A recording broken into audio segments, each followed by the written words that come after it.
অনেকে আসলে জানতে চান যে দেখা যায় যে বিএসবির অনেক কমেন্টের মধ্যে আমরা পাই যে ছোট বাচ্চাকে বলা হয় মালসার মধ্যে রাখার জন্য। তো অনেক নতুন আছেন যারা জিজ্ঞেস করেন অ্যাকচুয়ালি মালসা জিনিসটা কি। তো মালসা বলতে আসলে এই মাটির বাটিটাকে বোঝানো হয়।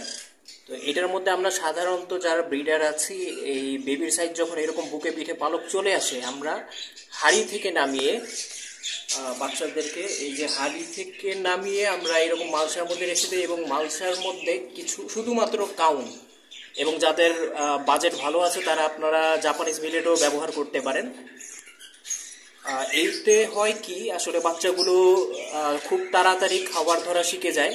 বাবা মারা যেহেতু এই মালসার মধ্যে নেমে দেখা গেছে যে যে কাউন্টটা দেওয়া থাকে বা জাপানিজ মিলেটটা দেওয়া থাকে সেটা বাবা মা বা প্যারেন্টস পাখিগুলো খায়, তাদের দেখা দেখি দেখা গেছে যে এই বাচ্চাগুলো খাওয়া তাড়াতাড়ি ধরা শিখে যায়।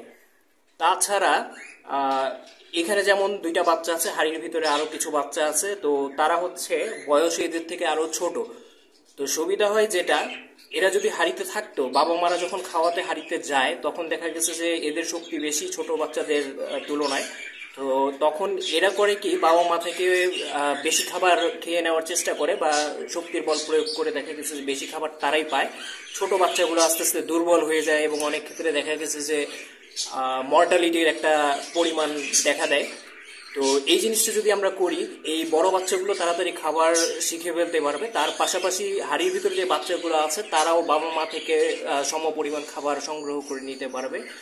তো এভাবে আমরা যখন ছোট বাচ্চাগুলোকে দেখবো যে বুকে পিঠে পালক চলে আসছে, আমরা এক এক করে এইভাবে মালসার মধ্যে নামিয়ে দিব। আবার রাতের দিকে আমরা তাদেরকে হাড়িতে তুলে দিব কিছুদিন পর্যন্ত। ভিডিওটি দেখার জন্য ধন্যবাদ সবাইকে।